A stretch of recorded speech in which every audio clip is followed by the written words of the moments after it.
നിങ്ങൾക്കറിയാമോ, റെയിൽപാളങ്ങൾക്കടിയിൽ കുഴിച്ചു മൂടപ്പെട്ട തീവണ്ടി ഒച്ചകളിൽ അലിഞ്ഞുപോയ ഹാരപ്പയെന്ന ആ മഹാസംസ്കാരത്തിന്റെ കണ്ണീർ കഥ. ഇന്നത്തെ പാകിസ്ഥാനിലെ ലാഹോർ, മുൾത്താൻ നഗരങ്ങളെ ബന്ധിപ്പിച്ചുകൊണ്ട് കുതിച്ചുപായുന്ന തീവണ്ടികൾ കടന്നുപോകുന്നത് കേവലം ഇരുമ്പ് പാളങ്ങളിലൂടെയല്ല, മറിച്ച് 5000-ലധികം വർഷം പഴക്കമുള്ള മനുഷ്യചരിത്രത്തിലെ തന്നെ ഏറ്റവും വികസിതമായ ഒരു മഹാസംസ്കാരത്തിന്റെ അസ്ഥിപഞ്ജരങ്ങൾക്ക് മുകളിലൂടെയാണെന്ന് പറഞ്ഞാൽ ഒരുപക്ഷെ വിശ്വസിക്കാൻ പ്രയാസമായിരിക്കും. 19-ാം നൂറ്റാണ്ടിൽ ബ്രിട്ടീഷുകാർ ഇന്ത്യയിൽ നടത്തിയ ഏറ്റവും വലിയ ചരിത്രപരമായ പാതകങ്ങളിൽ ഒന്നായിരുന്നു ലാഹോർ മുൾത്താൻ റെയിൽവേ ലൈനിന്റെ നിർമ്മാണം. വികസനത്തിന്റെ അടയാളമായി ബ്രിട്ടീഷ് ഭരണകൂടം കൊട്ടിഘോഷിച്ച ആ റെയിൽപാളങ്ങൾ യഥാർത്ഥത്തിൽ ഓടിക്കയറിയത് സിന്ധു നദീതട നാഗരികതയുടെ ഹൃദയത്തിലൂടെയായിരുന്നു.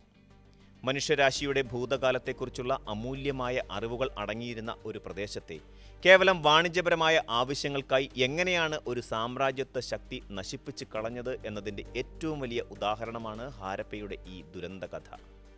19-ാം നൂറ്റാണ്ടിൻ്റെ മധ്യത്തിൽ ഇന്ത്യയിലുടനീളം തങ്ങളുടെ സാമ്രാജ്യം വ്യാപിപ്പിക്കാനും അസംസ്കൃത വസ്തുക്കളുടെ വ്യാപാരം സുഗമമാക്കാനും അതിലുപരി സൈനിക നീക്കങ്ങൾ വേഗത്തിലാക്കാനും ബ്രിട്ടീഷ് ഈസ്റ്റ് ഇന്ത്യ കമ്പനി ആവിഷ്കരിച്ച ഏറ്റവും വലിയ പദ്ധതിയായിരുന്നു ഇന്ത്യൻ റെയിൽവേ ശൃംഖല. ഇന്ത്യയുടെ ഉൾനാടുകളിൽ നിന്ന് തുറമുഖങ്ങളിലേക്കും അവിടെ നിന്ന് ബ്രിട്ടനിലേക്കും വിഭവങ്ങൾ കടത്തുക എന്നതായിരുന്നു അവരുടെ പ്രധാന ലക്ഷ്യം. ഇതിന്റെ ഭാഗമായി അന്നത്തെ അവിഭക്ത ഇന്ത്യയുടെ വടക്ക് പടിഞ്ഞാറൻ അതിർത്തികളിൽ റെയിൽവേ ലൈനുകൾ സ്ഥാപിക്കാൻ ബ്രിട്ടീഷുകാർ തീരുമാനിച്ചു. ഇന്നത്തെ പാകിസ്ഥാനിൽ ഉൾപ്പെടുന്ന ലാഹോറിനെയും മുൾത്താനെയും ബന്ധിപ്പിച്ചുകൊണ്ടുള്ള ഒരു സുപ്രധാന റെയിൽവേ ലൈനിന്റെ നിർമ്മാണ ചുമതല അക്കാലത്തെ പ്രമുഖ ബ്രിട്ടീഷ് റെയിൽവേ എഞ്ചിനീയർമാരായ ജോൺ ബ്രണ്ടൻ, വില്യം ബ്രണ്ടൻ എന്നീ സഹോദരന്മാരെയാണ് ബ്രിട്ടീഷ് സർക്കാർ ഏൽപ്പിച്ചത്. നൂതനമായ സാങ്കേതിക വിദ്യകൾ ഉപയോഗിച്ച് എത്രയും വേഗം പണി പൂർത്തിയാക്കുക എന്നത് മാത്രമായിരുന്നു അവരുടെ മുന്നിലുണ്ടായിരുന്ന ലക്ഷ്യം.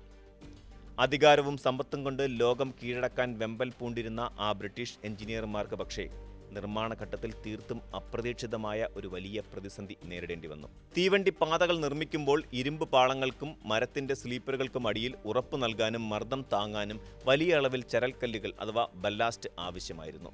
എന്നാൽ വിശാലമായ പഞ്ചാബിലെ പരന്ന മണൽ സമതലങ്ങളിൽ കിലോമീറ്ററുകളോളം തിരഞ്ഞിട്ടും ട്രാക്കിന് അടിയിലിടാൻ ആവശ്യമായ പാറക്കല്ലുകളോ ചരലുകളോ കണ്ടെത്താൻ അവർക്ക് കഴിഞ്ഞില്ല. നിർമ്മാണ ചെലവ് അനിശ്ചിതത്വമായി കുതിച്ചുയരുകയും സമയം വൈകുന്നതിന് ബ്രിട്ടീഷ് സർക്കാരിന്റെ അസംതൃപ്തിക്ക് കാരണമാവുകയും ചെയ്തതോടെ ബ്രണ്ടൻ സഹോദരന്മാർ വല്ലാതെ പരിഭ്രാന്തരായി. കല്ലുകൾക്ക് പകരം എന്തുപയോഗിച്ച് പാളങ്ങൾക്ക് അടിത്തറയിടും എന്ന ചിന്ത അവരെ കുഴക്കി. ഈ വലിയ പ്രതിസന്ധി ഘട്ടത്തിലാണ് എഞ്ചിനീയർ ജോൺ ബ്രണ്ടന് ഒരു പ്രദേശവാസിയുടെ സഹായത്തോടെ നിർണായകമായ ഒരു വിവരം ലഭിക്കുന്നത്.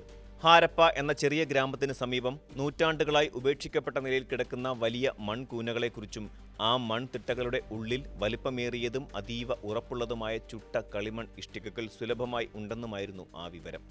യാതൊരുവിധ മുൻപിൻ ചിന്തയുമില്ലാതെ ഈ ബ്രിട്ടീഷ് ഉദ്യോഗസ്ഥർ ആ പ്രദേശം സന്ദർശിക്കാൻ പുറപ്പെട്ടു. അവിടെ എത്തിയ എഞ്ചിനീയർമാർ കണ്ടത് അവരെ വിസ്മയിപ്പിക്കുന്ന കാഴ്ചയായിരുന്നു. ഒരേ വലിപ്പത്തിലും ആകൃതിയിലും നിർമ്മിച്ച ലക്ഷക്കണക്കിന് കട്ടകളാൽ തീർത്ത പുരാതനമായ ചുവരുകളും കെട്ടിടാവശിഷ്ടങ്ങളും വിശാലമായ ആ പ്രദേശത്ത് ചിതറിക്കിടക്കുകയായിരുന്നു. പ്രദേശവാസികൾ തങ്ങളുടെ വീടുകൾ നിർമ്മിക്കാൻ കാലങ്ങളായി അവിടെ നിന്നും ഇഷ്ടികകൾ കൊണ്ടുപോകാറുണ്ടായിരുന്നു എന്ന അറിവ് ബ്രിട്ടീഷുകാർക്ക് വലിയൊരു ആശ്വാസമായി മാറി. അവർ ആ പുരാതന അവശിഷ്ടങ്ങളെ മാനവ ചരിത്രത്തിലെ ഒരു നിധിശേഖരമായിട്ടല്ല, മറിച്ച് തങ്ങളുടെ റെയിൽവേ ലൈനിന് ആവശ്യമായ സൗജന്യവും അനന്തവുമായ ഒരു നിർമ്മാണ സാമഗ്രിയായിട്ടാണ് കണക്കാക്കിയത്. ചരിത്രത്തെക്കുറിച്ചോ പുരാവസ്തു ശാസ്ത്രത്തെക്കുറിച്ചോ യാതൊരു അറിവോ താൽപ്പര്യമോ ഇല്ലാതിരുന്ന ബ്രിട്ടീഷ് എഞ്ചിനീയർമാർ അവിടുത്തെ ഇഷ്ടികകൾ തങ്ങളുടെ റെയിൽവേ പാളത്തിന് അടിത്തറ പാകാൻ നിർദ്ദയം ഉപയോഗിക്കാൻ തീരുമാനിച്ചു. ചരിത്രാതീത കാലത്തെ മഹത്തായ ഒരു സംസ്കാരം ഉറങ്ങിക്കിടക്കുന്ന മണ്ണാണെന്ന യാഥാർത്ഥ്യം പൂർണ്ണമായി അവഗണിച്ചുകൊണ്ട് ആയിരക്കണക്കിന് തൊഴിലാളികളെ ഉപയോഗിച്ച് അവർ ആ മൺതിട്ടകൾ തുരക്കാൻ തുടങ്ങി. കേവലം ഏതാനും കെട്ടിടങ്ങളുടെ അവശിഷ്ടങ്ങളായിരുന്നില്ല അത്, മറിച്ച് ലോകത്തിലെ തന്നെ ഏറ്റവും മികച്ച നഗരാസൂത്രണത്തിന് പേരുകേട്ട ഹാരപ്പൻ നാഗരികതയുടെ മനോഹരമായ തെരുവുകളും മൂടിയ അഴുക്ക് ചാലുകളും ബഹുനില വീടുകളും വിശാലമായ സംഭരണശാലകളുമായിരുന്നു അവിടെ മണ്ണുമാന്തി യന്ത്രങ്ങൾ കൊണ്ടും പാരകൾ കൊണ്ടും തല്ലിപ്പൊളിപ്പിക്കപ്പെട്ടത്. ലോക ചരിത്രത്തിലെ തന്നെ ഏറ്റവും ക്രൂരമായ ഒരു സാംസ്കാരിക കൂട്ടക്കൊലയ്ക്കാണ് ഹാരപ്പയിൽ അന്ന് തുടക്കം കുറിച്ചത്. ആധുനിക സാങ്കേതിക വിദ്യയെപ്പോലും അമ്പരപ്പിക്കുന്ന തരത്തിൽ കൃത്യമായ അനുപാതത്തിൽ നിർമ്മിച്ച ഓരോ ഇഷ്ടികയും അവിടെ നിന്നും പിഴുതെടുക്കപ്പെട്ടു. ഈ ഇഷ്ടികകൾ പൊടിച്ചും നിരത്തിയും കൊണ്ട് ലാഹോറിനും മുൾത്താനുമിടയിലുള്ള ഏതാണ്ട് 100 മൈലിലധികം, അതായത് 160 കിലോമീറ്റർ അത്രയും വരുന്ന റെയിൽവേ ട്രാക്കിന് അവർ അടിത്തറയിട്ടു. ബ്രിട്ടീഷ് എഞ്ചിനീയറായ ജോൺ ബ്രണ്ടൻ പിന്നീട് തന്റെ അനുഭവക്കുറിപ്പുകളിൽ ഇപ്രകാരം രേഖപ്പെടുത്തുകയുണ്ടായി. നമുക്ക് റെയിൽവേ ലൈനിനായി ഒരു ചുട്ട ഇഷ്ടിക ഖനി തന്നെ ലഭിച്ചിരിക്കുന്നു. ഇത് നമ്മുടെ നിർമ്മാണ ചെലവ് പകുതിയോളം കുറയ്ക്കും. ഭാവിയെയും ഭൂതകാലത്തെയും ബന്ധിപ്പിക്കുന്ന ആ റെയിൽവേ പാളങ്ങൾ യഥാർത്ഥത്തിൽ ഒരു നാഗരികതയുടെ അസ്ഥികൾക്ക് മുകളിലാണ് സ്ഥാപിക്കപ്പെട്ടത് എന്ന് അവർക്ക് അല്പം പോലും ബോധ്യമുണ്ടായിരുന്നില്ല. സാമ്രാജ്യത്വത്തിന്റെ വാണിജ്യ ലാഭം മാത്രം ലക്ഷ്യമിട്ട ഈ കച്ചവട മനോഭാവം മനുഷ്യവർഗത്തിന് എന്നേക്കുമായി നഷ്ടപ്പെടുത്തിയത് വിലമതിക്കാനാവാത്ത ചരിത്രരേഖകളാണ്. ഈ ക്രൂരത അവിടെയും തീർന്നില്ല. നഗരത്തിന്റെ ഭരണസ്ഥിരാകേന്ദ്രങ്ങളായിരുന്ന ഹാരപ്പൻ കോട്ടകളുടെയും പ്രധാന സ്നാനഘട്ടങ്ങളുടെയും അവശിഷ്ടങ്ങളടക്കം അവർ തകർത്ത് തരിപ്പണമാക്കി. ഇതിലേറ്റവും വലിയ ദുരന്തവും വിരോധാഭാസവും എന്തെന്നാൽ, സാധാരണയായി കളിമൺ ഇഷ്ടികകൾ ഏതാനും നൂറ്റാണ്ടുകൾ കഴിയുമ്പോൾ ദ്രവിച്ചു നശിച്ചു പോകാറാണ് പതിവ്. എന്നാൽ ഹാരപ്പയിലെ ചുട്ട കളിമൺ ഇഷ്ടികകൾക്ക് അതിശക്തമായ മർദ്ദത്തെയും തീവ്രമായ കാലാവസ്ഥയെയും പ്രതിരോധിക്കാനുള്ള അപാരമായ ശേഷിയുണ്ടായിരുന്നു. അവയുടെ നിർമ്മാണത്തിലെ ഈ ശാസ്ത്രീയമായ മികവും ഈടുമാണ് യഥാർത്ഥത്തിൽ ബ്രിട്ടീഷുകാരെ ആ ഇഷ്ടികകൾ കൂടുതൽ വേഗത്തിൽ കൊള്ളയടിക്കാൻ പ്രേരിപ്പിച്ചത്. തങ്ങളുടെ മികവുകൾ തന്നെ തങ്ങളുടെ നാശത്തിന് കാരണമായി എന്നത് ഹാരപ്പൻ സംസ്കാരത്തിന്റെ വലിയൊരു ദുരന്തമാണ്. വർഷങ്ങൾക്ക് ശേഷം 1872 ആർക്കിയോളജിക്കൽ സർവേ ഓഫ് ഇന്ത്യയുടെ ആദ്യ ഡയറക്ടർ ജനറലായ അലക്സാണ്ടർ കണ്ണിങ്ഹാം ഹാരപ്പ സന്ദർശിച്ചപ്പോഴാണ് ഈ ഭീകരമായ നാശനഷ്ടത്തിന്റെ വ്യാപ്തി പുറംലോകമറിയുന്നത്. പുരാതന അവശിഷ്ടങ്ങൾ പഠിക്കാൻ അവിടെയെത്തിയ അദ്ദേഹം പൂർണ്ണമായും തകർക്കപ്പെട്ടതും കൊള്ളയടിക്കപ്പെട്ടതുമായ ഹാരപ്പയെയാണ് കണ്ടത്. എന്നാൽ അപ്പോഴും ഇതൊരു അതിവിശാലവും ചരിത്രപ്രധാനവുമായ സിന്ധു നദീതട സംസ്കാരത്തിന്റെ ഭാഗമാണെന്ന് തിരിച്ചറിയാൻ അദ്ദേഹത്തിന് കഴിഞ്ഞിരുന്നില്ല. ഇന്ത്യയിലേക്ക് വന്ന ഏതോ വിദേശികളുടെയോ അല്ലെങ്കിൽ വെറുമൊരു പുരാതന ബൗദ്ധ വിഹാരത്തിന്റെയോ അവശിഷ്ടങ്ങളാകാം ഇതെന്നാണ് അദ്ദേഹം അന്ന് കരുതിയത്. ഹാരപ്പ പൂർണ്ണമായും തകർക്കപ്പെടുന്നതിന് മുമ്പ് അവിടെ നിന്ന് ചില പുരാതന മുദ്രകളും വിചിത്രമായ ലിപികളും ഉൾപ്പെടെയുള്ള സാധനങ്ങൾ കണ്ണിങ്ഹാമിന് ലഭിച്ചിരുന്നു. എങ്കിലും അന്നത്തെ ബ്രിട്ടീഷ് അധികാരികൾ ഈ കണ്ടെത്തലുകൾക്ക് അർഹിക്കുന്ന പ്രാധാന്യം നൽകിയില്ല.